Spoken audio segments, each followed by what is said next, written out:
Hey everybody, welcome back to the channel. This is Presley, and in this video today, I want to give you my in-depth review for Secret Wars 2015 by Jonathan Hickman. Now, Jonathan Hickman did write this entire book with the artwork by Esad Ribic, and forgive me on the mispronunciation, but I believe the colors is Ive Vorsina. Please let me know if I'm saying that wrong because I do not know how to say his name, but he's an amazing colorist throughout here. And yes, I'm going to be breaking down this review on a bunch of different criteria and categories, with the first one being Esad Ribic's artwork. Now, if you've seen my review for any of the Thor complete collections so far, you would know that I absolutely adore Esad Ribic's artwork. I think it's super cool, super unique. I love the almost painterly look to it. I'm going to throw some panels on screen now as I talk about it. But yes, Esad Ribic's artwork is fantastic. I think it's amazing. He draws characters so beautifully. I love the character design throughout here. I especially love making Doom, God Doom, white and silver instead of his normal green and silver. Super interesting. I just love his landscapes and his detail work. He has a lot of almost colored pencil look to it. It's great. I think it's amazing, and paired with Ive's colors, I think it's fantastic. Ive really kind of pops Esad Ribic's artwork, and overall it is just so beautiful. It's so gorgeous, and these characters feel lifelike. They feel larger than life, and that's mainly due to how well Ribic draws scale as well. It's amazing. I give the artwork throughout here 5 stars out of 5. I wouldn't change anything about it. I think it's perfect. Now next, let's talk about the atmosphere, the mood, and the world building. Now, Jonathan Hickman is a master when it comes to creating tension and atmosphere. This book feels very, very grand, and one of the reasons is there's multiple Earths that are colliding with one another. It is so interesting, so cool. I absolutely love this new world that we're in called Battle World. This is God Doom's creation after the explosion of the 2 planets colliding with each other. It is so cool. I really, really dug it. I love the scale throughout here, not just the way Esad Ribic draws it, but the actual scale that Jonathan Hickman makes throughout here, with different universes coming together and some characters kind of remembering what's happening, a lot of them completely oblivious to it. God Doom being this hulking, monstrous character who's all-powerful. Super, super cool. I really dug it throughout here. It feels very tense. We end up finding out throughout here that God Doom is not the most powerful being, and we kind of learn more and more as the tension rises towards the end of the book. I don't want to spoil too much about the story, and I'll get to the story more in a little bit.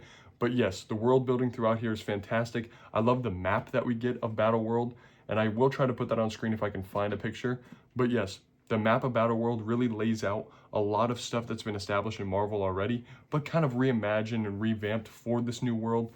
Super cool, super interesting. The story, again, feels larger than life. The world building is fantastic, and Jonathan Hickman does a great job with the tension and with the mystery and everything like that. I'm giving it a 5 stars out of 5. I absolutely adored this part of the book. Now, when it comes to the story, the progression, and flow, I think this book excels in all of these categories as well. Now, the first 2 issues are completely different from the rest of the book. They're talking about the actual incursion points between the 2 different universes colliding. So the first 2 issues throughout here are them trying to stop it and all the effects of what's actually happening with these ultimate universes colliding. And then issue 3 is where we start with the whole Battle World thing. So we kind of are seeing the aftermath of the first 2 issues through the rest of the book. And then as we start issue 3 and beyond, we're seeing what God Doom has done to this world, who has remembered what's actually happened before, and what's going on with people trying to rebel up against God Doom, all these different factions coming together and playing a part in this bigger story. It's super interesting. I really, really dug it. And we have a lot of modern day Marvel 616 characters coming into the Battle World and kind of throwing a whole wrench in things. It is super fun. I don't want to spoil anything about this book because it does have a lot of consequences throughout here, and it is very important. So the less I say about the actual details about the story, the better. But yes, the flow is beautiful. The book is 9 issues long. Maybe 10 issues long, I'm not remembering fully, but it does not feel 10 issues long. It feels super quick, super fun, and it really is a great journey throughout. I love the story throughout here. It feels so smooth, and overall, I got to give it a 5 stars out of 5 because, again, Hickman just does such a great job of stringing you along the entire time without leaving anything too far out for you to kind of not be able to grasp onto. I loved it. I think it's great. Now, when it comes to the characters throughout the story, It would take me 35 to 40 minutes to talk about all these characters because there are just simply too many characters throughout here.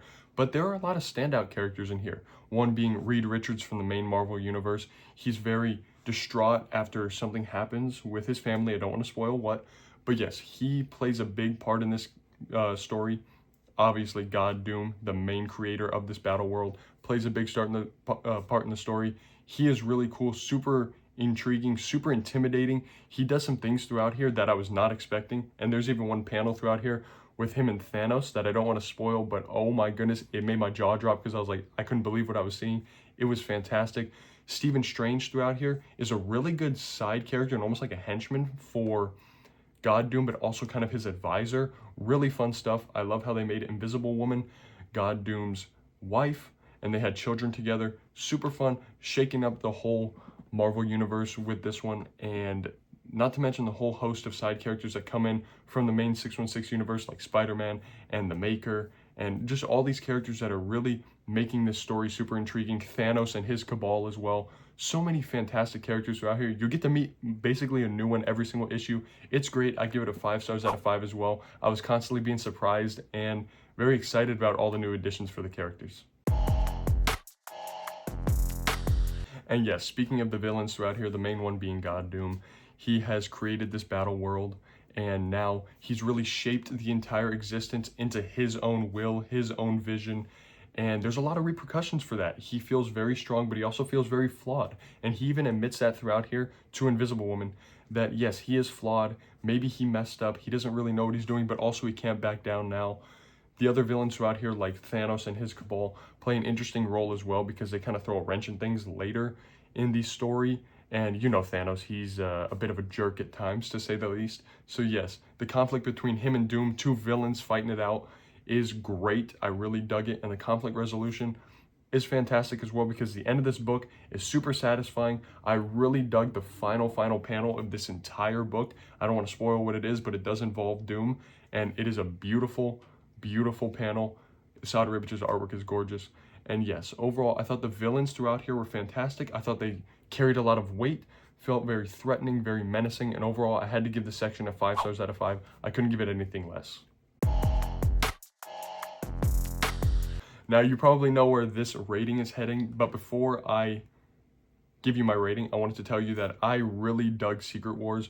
I thought it was fantastic, and honestly, I wasn't going to read it at first, but then after reading Thor's from that complete collection by Jason Aaron, Volume 2, I was like, I really need to read Secret Wars, and it was great. I got some more context for that Thor's miniseries because of this book, and I ended up enjoying it a little bit more because of that, because now, when I'm thinking back at that Thor's miniseries, I'm understanding a bit more of where these characters are coming from, what they're doing, who they're protecting, and things like that. So overall, yes, this did set the foundation for me actually liking that little Thor's miniseries a lot more. With that being said, let's go ahead and get right into the ranking right now.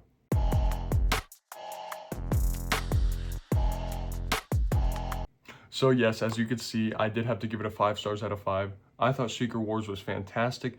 Definitely one of the best events that I've read in either universe, but especially for Marvel. It was much better than the original Sin event, which I still thought was good. But Secret Wars is fantastic. Hickman is probably my favorite writer of all time, and paired with Ribich's artwork, you really can't go wrong throughout here.